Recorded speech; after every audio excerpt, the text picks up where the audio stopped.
Gonzales, I cili është në Madrid nëse s'gaboj, aty është me azil, është një diplomat mjaft I njohur dhe është personi I cili zyrtarisht nuk I fitoi zgjedhjet, po dihet që I ka fituar zgjedhjet, se zyrtarisht I fitoi Maduro, po I volli zgjedhjet e 2024-s. Dhe personi I dytë është fituesja e çmimit Nobel, Maria Machado, që e tha, po Trump tha që ajo është një grua e zonja, por nuk besoj që do ta ketë të lehtë të drejtojë vendin sepse nuk ka respektin e qytetarëve. U duk sikur pati një përjashtim të parë. Apo jo?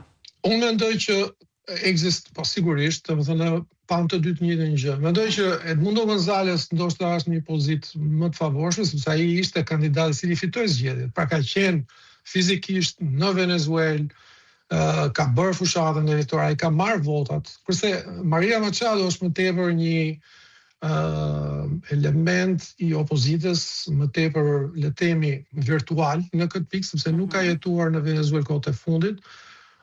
Por nuk jam I sigurt që edhe ajo s'ka kashen e saj, mbështetjen e saj, sepse është një person mjaft I vlerësuar. Unë flas nga kontakti që I kam me venezuelianët që janë miqtë e mi.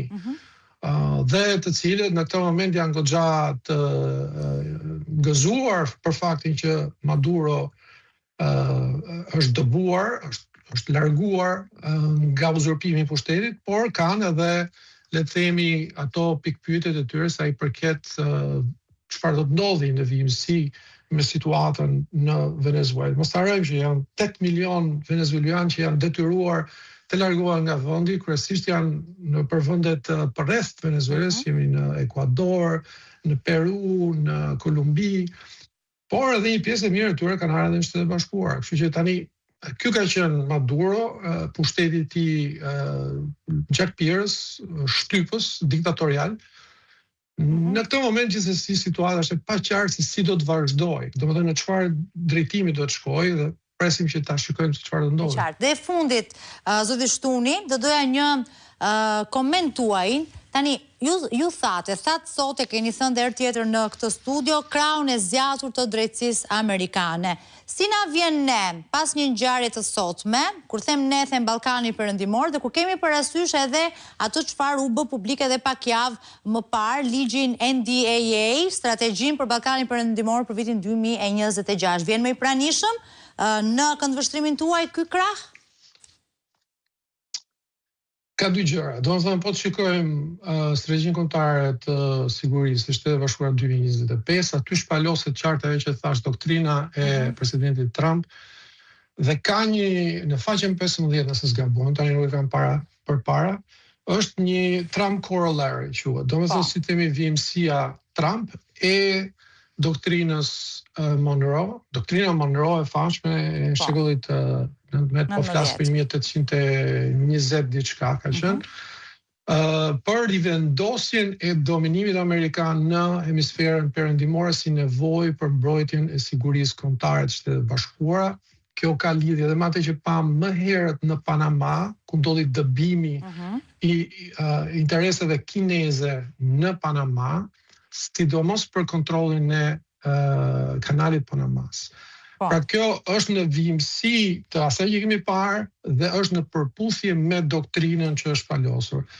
Dhe ajo doktrinë e përcakton mjaft qartë që prioriteti numër 1 I Shtetit Bashkuar sa I përket politikës jashtme, dhe për shkak të arsyeve të nevojës që ka për mbrojtjen e sigurisë kombëtare, do të jetë hemisfera perëndimore. Pra fokusi kryesor ka për qenë hemisferën perëndimore, sidomos në Amerikën Latine dhe në pjesë të tjera ku dihet se ka probleme.